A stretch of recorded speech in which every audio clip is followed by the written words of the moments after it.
പോലീസിന്റെയും സുരക്ഷാ സേനയുടെയും അക്ഷീണ പരിശ്രമം മൂലം ഇന്ത്യയിൽ ഇടതുപക്ഷ തീവ്രവാദം ഉടൻ തന്നെ ചരിത്രമായി മാറുമെന്ന് പറഞ്ഞിരിക്കുകയാണ് പ്രതിരോധ മന്ത്രി രാജ്നാഥ് സിംഗ്.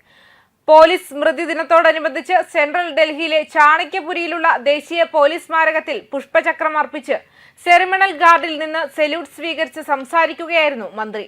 ഒരു കാലത്ത് സംസ്ഥാനത്തിനെതിരെ ആയുധമെടുത്ത മാവോയിസ്റ്റുകൾ ഇന്ന് കീഴടങ്ങുകയും വികസനത്തിന്റെ മുഖ്യധാരയിലേക്ക് സ്വയം സംയോജിപ്പിക്കുകയും ചെയ്യുന്നുവെന്ന വസ്തുതയിൽ നിന്ന് നക്സലൈറ്റുകൾക്കെതിരായ പ്രചാരണത്തിന്റെ വിജയം നമുക്ക് വിലയിരുത്താം. സുരക്ഷാ സേനയുടെ അക്ഷീണ പരിശ്രമം കാരണം ഈ പ്രശ്നം ഇപ്പോൾ ചരിത്രത്തിന്റെ വക്കിലാണ്. നമ്മുടെ എല്ലാ സുരക്ഷാ ഉദ്യോഗസ്ഥരും ഇതിന് അഭിനന്ദനം അർഹിക്കുന്നു. സൈനികരെ അഭിസംബോധന ചെയ്തുകൊണ്ട് സിംഗ് പറഞ്ഞു. 2026 മാർച്ചോടെ ഇന്ത്യയിൽ മാവോയിസം അവസാനിപ്പിക്കുമെന്നും കേന്ദ്രം പ്രഖ്യാപിച്ചു. വളരെ കാലമായി നക്സലിസം നമ്മുടെ ആഭ്യന്തര സുരക്ഷയ്ക്ക് ഒരു പ്രശ്നമാണ്.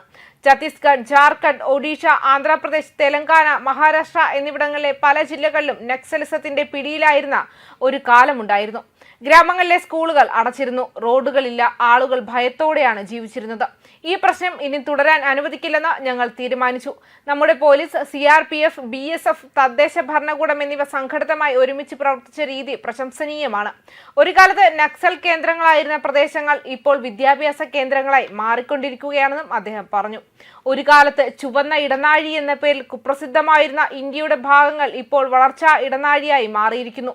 സർക്കാരിന് അത്തരം മാറ്റങ്ങൾ കൊണ്ടുവരാൻ കഴിഞ്ഞിട്ടുണ്ടെന്നും ഇത് സംഭവിക്കുന്നതിന് പോലീസും സുരക്ഷാ സേനയും വളരെ പ്രധാനപ്പെട്ട സംഭാവന നൽകിയിട്ടുണ്ടെന്നും പറഞ്ഞു.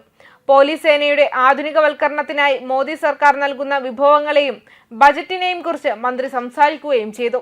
ഈ പരിമിതമായ വിഭവങ്ങൾ പരമാവധി വിനിയോഗിക്കേണ്ടതിന്റെ ആവശ്യകതയെ അടിവരയിട്ടുകൊണ്ട് വിവിധ സുരക്ഷാ ഏജൻസികൾ തമ്മിലുള്ള ഏകോപനത്തിലൂടെയും സംയോജനത്തിലൂടെയും ഇത് നേടിയെടുക്കാൻ കഴിയും. ഇന്നത്തെ കാലത്ത് പോലീസ് കുറ്റകൃത്യങ്ങൾക്കെതിരെ മാത്രമല്ല ധാരണകൾക്കെതിരെയും പോരാടേണ്ടതുണ്ടെന്നും മന്ത്രി പറഞ്ഞു. ആഭ്യന്തര മന്ത്രാലയം പുറത്തുവിട്ട കണക്കുകൾ പ്രകാരം ഇടതുപക്ഷ തീവ്രവാദത്തിനെതിരായ ഇന്ത്യയുടെ പതിറ്റാണ്ടുകളായി നീണ്ടുനിന്ന പോരാട്ടം നിർണായക ഘട്ടത്തിലെത്തി. ബാധിത ജില്ലകളുടെ എണ്ണം 2014 182 നിന്ന് 2025 ഒക്ടോബറിൽ വെറും 11 കുത്തനെ കുറഞ്ഞു. 2026 മാർച്ച് 31 കുപ്രസിദ്ധമായ റെഡ് കോറിഡോർ പഴയകാല കാര്യമായി പ്രഖ്യാപിക്കുമെന്നും MHA അറിയിച്ചു. 2026 മാർച്ച് 31 ആകുമ്പോഴേക്കും കുപ്രസിദ്ധമായ റെഡ് കോറിഡോർ ചരിത്രമാകും.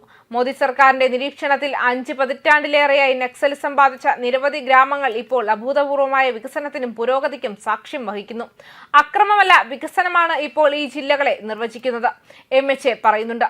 1967 പശ്ചിമ ബംഗാളിലെ നക്സൽബാരി പ്രക്ഷോഭത്തിൽ നിന്നാണ് മാവോയിസ്റ്റ് പ്രത്യയശാസ്ത്രത്തിൽ നിന്ന് പ്രചോദനം ഉൾക്കൊണ്ട ഒരു കർഷക പ്രസ്ഥാനമായി നക്സലിസം ഉയർന്നു വന്നത്. പതിറ്റാണ്ടുകളായി അത് നിരവധി സംസ്ഥാനങ്ങളിലേക്ക് വ്യാപിച്ചു. ഛത്തീസ്ഗഡ്, ജാർഖണ്ഡ്, ഒഡീഷ, മഹാരാഷ്ട്ര, ബീഹാർ എന്നിവയുടെ ഭാഗങ്ങൾ ഉൾക്കൊള്ളുന്ന റെഡ് കോറിഡോർ എന്ന പേരിൽ ഇത് രൂപപ്പെട്ടു. ഗർലായുധം, സുരക്ഷാ സേനയ്ക്കെതിരായ ആക്രമണങ്ങൾ, അടിസ്ഥാന സൗകര്യങ്ങളുടെ നാശം, പ്രാദേശിക സമൂഹങ്ങളിൽ നിന്ന് പണം തട്ടിയെടുക്കൽ എന്നിവ ഉൾപ്പെട്ടതായിരുന്നു ഈ കലാപം. ഇത് ഇന്ത്യക്കൊരു പ്രധാന ആഭ്യന്തര സുരക്ഷാ വെല്ലുവിളി ഉയർത്തി.